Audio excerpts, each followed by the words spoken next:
It's no secret that AI has taken over YouTube, and in more ways than one. AI-generated videos are flooding every aspect of the platform, but especially shorts. AI summaries are appearing underneath most long-form videos while you're scrolling on mobile. YouTube has added tools themselves that let you generate AI videos natively on the platform. And videos like this one about how AI is taking over YouTube are also taking over YouTube. Meanwhile, a lot of people who are much smarter than myself have warned that we are in an AI bubble, and when it pops, we don't know exactly what's going to happen or how much of our economy it's going to take down with it, considering this tech is propping us all up at the moment. Will AI content continue flooding platforms like YouTube in a situation where this bubble supposedly pops? I don't know, and I'm not really here to answer that question today. That's more of a distraction from what I actually want to talk about. Instead, I wanted to share the ways in which I, a human creator, have been doing my best to stand out and set myself apart from the flood of AI videos that will continue to flow onto this platform in a completely unmitigated fashion, while also explaining how you can stand out on this platform regardless of how you actually produce content. Whether you are totally anti-AI or you use AI to automate every single part of the content creation process, I think this video is for you because all of us have one thing in common, and it's that to be successful, real human people need to watch our content. Let me start things off by getting my own personal biases out of the way, so you understand where I personally am coming from in all of this. Personally, I don't like using AI as a content creation tool or even as an assistant to that cause. However, I also see the appeal. Working here at vidIQ is pretty interesting because I get to kind of see both sides of this coin. We even have our own tools, some of them powered by AI, that people can use to varying degrees to help them make content. And the thing I've heard the most from anybody enlisting the help of an AI tool to help them make content is that finally, some certain part of content creation feels accessible to them. But in my opinion, there's a really fine line between using a tool and having it unlock your abilities and potential, and having that tool take control of your content creation process. Like for long form videos on YouTube to have some success, a bunch of things need to happen all at once that video is posted. First, it needs to appear in either the search or recommended feeds across YouTube. Then people need to see the title and the thumbnail. Then they need to understand that title and thumbnail enough to be intrigued to click on the video. And it doesn't stop there, because once they start watching the video, they need to watch it for a certain amount of time so that YouTube sees that there's some viewer satisfaction there and it gets permission to continue spreading it across the site. And then for shorts, it's a bit different, but the same principles. That short has to appear on the shelf when you're on the home feed or in search or just in the feed while you're scrolling. The first 1 to 3 seconds is really all you have to get your point across. If you can't capture somebody's interest on a short in that amount of time, it's just one simple swipe of the thumb and you're gone and they've moved on. So every single creator on this platform, whether you use no AI, all AI, or somewhere in between, needs to understand what it takes to appeal to those human viewers to be successful. I call this your human edge framework. No matter how much AI improves, there are always 3 things that determine whether or not a video is to be successful. The first is taste. Do you actually know what looks good in your niche? The second is craft. Can you execute on that taste through editing, storytelling, pacing, thumbnails? And the third is judgment. Do you know what to publish? Cut from the video? Not post at all? Sure, AI can help with production, research, even editing, but it can't replace your taste, replace your judgment, or care about your audience for you. That will always require your human edge, and that is precisely why I'm not worried about the millions of AI clips that have come onto YouTube since the AI boom. Most of these videos won't get any views. They've posted something that people don't want to watch, and no, not because they're categorized as slop. It's because the people posting them haven't done that fundamental work to understand the needs or interests of any specific audience. All the basic YouTube advice tropes we're constantly telling new creators about are always at play, whether you make your content completely by hand or only with machines. So speaking of machine automation with videos, I want to talk a little bit about competition, because earlier I said I'm not even a little bit worried about all these clips being constantly posted to YouTube that are generated with AI. Why? Is that not more competition than ever before? Well, yes and no. Yes, there are more people taking shots at the target than ever before, but our own data shows that shorts alone saw over 98% growth between 2024 and 2025. Many of them are taking shots, but they're not hitting the dartboard. In fact, they're not even in the same room with the dartboard. They're out in the parking lot. So no, I don't spend my time worrying about that necessarily. But it's true that when there is this many people making so much content for every niche imaginable, there's bound to be some of them that do become successful that wouldn't have been otherwise. However, there's nothing you can do about that, and there never was. This has always been a question on YouTube way before AI. Is it too late to start a channel? No, it's not. And I'm going to show you a great example a little bit later on. In my opinion, there's only one thing you can do to stand out amongst a sea of creators. And no, it's not keeping tabs on your perceived competitors. It's the simple act of skilling up. And I'm going to tackle this from both sides of this argument. If you're currently using a lot of AI to make your videos and you're just not getting views, then I would challenge you to take a step back and start to treat the AI models you're using as training wheels, like on a bike. For example, if AI is creating your thumbnails for you, I want you to try this. I want you to have it make your next thumbnail for you, and then I want you to use a software such as Affinity, which is now free, and I want you to try to recreate that thumbnail yourself from scratch. Not sponsored, but Affinity Photo is very powerful. It's a competitor of Photoshop, and when you open it up for the first time, you are going to be completely overwhelmed. And I'm only using Affinity as an example here, but all of these content creation tools can be really big and scary, especially when you've never used one like them before. But remember, I'm just suggesting an exercise. Whatever you make or don't make with Affinity, you don't actually have to use. The exercise is to do as much as you can in an effort to recreate that thumbnail until you get to a point where you don't know what you're doing and you have to stop. Then, I want you to look up a guide to solve that very specific issue you just ran into in Affinity. Maybe it's that you took a picture of yourself and you're trying to cut out the background.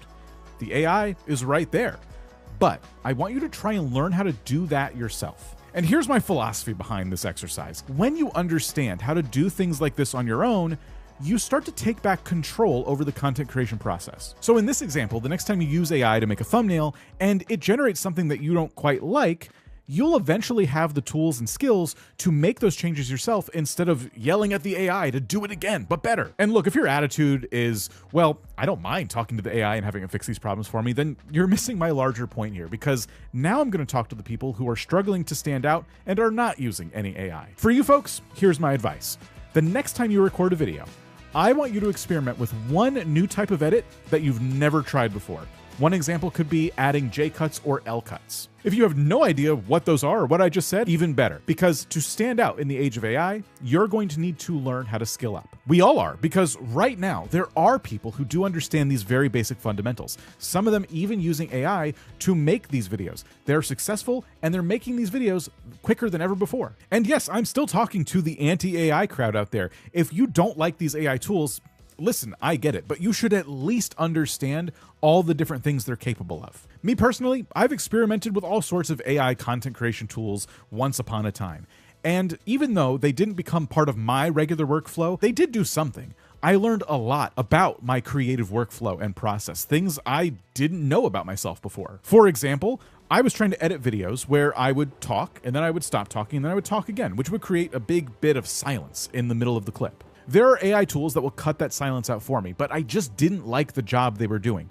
So I did some research and learned new editing techniques I didn't know before, so I could cut the silences myself, but a lot faster than I used to be able to. What most people don't realize is that AI doesn't raise the ceiling of content on YouTube, but instead, it raises the floor. If everyone can make average videos with AI, suddenly the good videos become invisible. If everyone has the ability to be decent, only the exceptional will stand out. So for both groups of people watching this video, the AI users and the non-AI users, you need to skill up to stand out. I need to skill up to stand out. The vidIQ channel needs to skill up as well.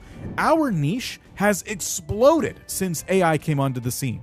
And it's made me realize just how stagnant some of my skills have gotten over the years. So recently, I've been forcing myself to try and experiment with different things. One of the things I'm doing is trying to incorporate more props in videos. That might seem like a weird level up, but for certain videos, those props can be really great storytelling tools. For example, I built a Lego set while I was recording this video. If I want to incorporate props like that Lego set, I have to use contraptions like this so I can get a good shot, a different angle, and I can use those things to help get my point across in the video. Storytelling makes videos more interesting to watch, and I believe it makes them more memorable as well. So while my competition continues to do what I'm doing and sit at a desk and talk to a camera, I have to ask myself, what are some little things I can do day after day to try and make that experience just a little more interesting? Maybe building a Lego set in a YouTube growth video won't get me 1 million views or anything, but I do think it creates a more novel experience. By the way, if you watch the video about that Lego set, it'll make sense. I was building a Zen garden and I was talking about your mindset when you're creating content. It was pretty good. Anyway, now I want to show you an example of a channel who's actually capitalizing on the opportunities AI has provided them while also being completely against AI content in seemingly all its forms. This is Yellow Cherry Jam, and at first glance, I think you already see kind of where I'm going with this. Essentially, they're very outspoken about making music without any AI. Instead, they're using words like no AI lo-fi music, handcrafted tunes, human-made, and so on. This channel has identified what they perceive to be a problem, and they've decided to come up with a solution. That problem? Well, AI music is flooding YouTube and other platforms like Spotify as well. Making lo-fi beats is something AI can do in its sleep.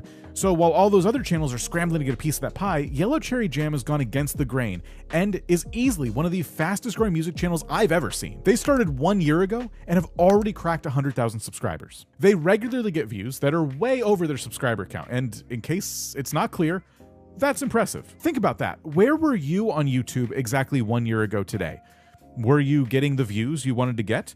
Were you posting videos and then asking yourself the question, are my videos even good enough compared to everybody else's? Would it have been better if I started 2 years ago? There's always been competition on YouTube though, and yes, it is easier now than it ever has been to publish anything on this website. But the people who are winning are still following the same principles that have always been in place. Make something worth watching for a specific audience. And let's look ahead. Here's where I see YouTube going over the next 5 years, and this is just my prediction. In the immediate future, Google has said that they want to get rid of AI slop on the platform.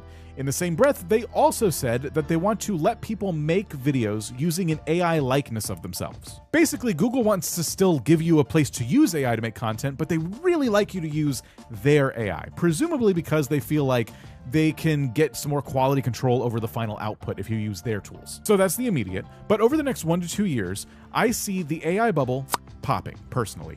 Now, that's just based on stories like this one, and based on even more stories that I'll just put on the screen for you to check out at your leisure. I still think there's going to be AI content all over these platforms, whether that bubble pops now or 10 years from now. Because with stories like these, my take is to prepare for more AI in our futures, not less. During the next 1 or 2 years, bubble or not, people are going to still be uploading content to YouTube, whether that's AI content or not AI content. Since AI can be mass produced, there will likely be more AI videos at a certain point than there are videos made by people. In fact, we've already seen this scale tip with written content. So I don't know why it wouldn't also happen with videos if it hasn't happened already. And that's even with YouTube cracking down on AI slop, supposedly. 3 to 5 years from now, if this continues, probably sooner, I think we get to a point where people stop trying to point the finger at what is and isn't slop. By that point in time, I think the AI fatigue will have set in, and I think it'll be totally normal to see AI shorts and videos popping up all over the place. You'll have those of us who quietly choose not to watch those videos based on principle alone, and then you'll have people who do watch those videos because they've watched them for a long time, and for them, it's totally normal. This is already happening because there's already countless of AI channels making content for Gen Alpha kids. Those kids are growing up right now. Give them another 3 to 5 years, and seeing fully synthetic content on YouTube or any platform won't be weird to them. In case it's not clear, I'm not proud of this 5 years forecast. This is personally not the future I want for YouTube or any user-generated content platform. But even I can't ignore the things that have already changed. I also can't change them back, and neither can you. So, how am I preparing to make content in a world filled with AI videos alongside it? Well, for one thing, I'm not letting those videos live rent-free in my brain. I'm learning to accept that not everything uploaded to the internet is necessarily for me, and that's okay. Those videos might even get views, but that is not an indictment of the content that I make. Those views mean nothing to the videos that I'm making or the views they are or are not getting. I'm also continuing to skill up with the goal of making content that I believe people can't get anywhere else, knowing full well that I'm not going to be able to do that overnight, but every step I take towards that goal will make me a better content creator over time. And I'm looking at channels like Yellow Cherry Jam as the reminder that the demand for human-made content isn't going anywhere. In fact, it's probably stronger than ever. And if you're trying to future-proof your channel, here's your playbook. Develop your taste by studying great creators obsessively. Nurture your craft by learning one new skill every month. Improve your judgment by publishing, failing, and reflecting, thus taking advantage of your human edge. I'll see you next time.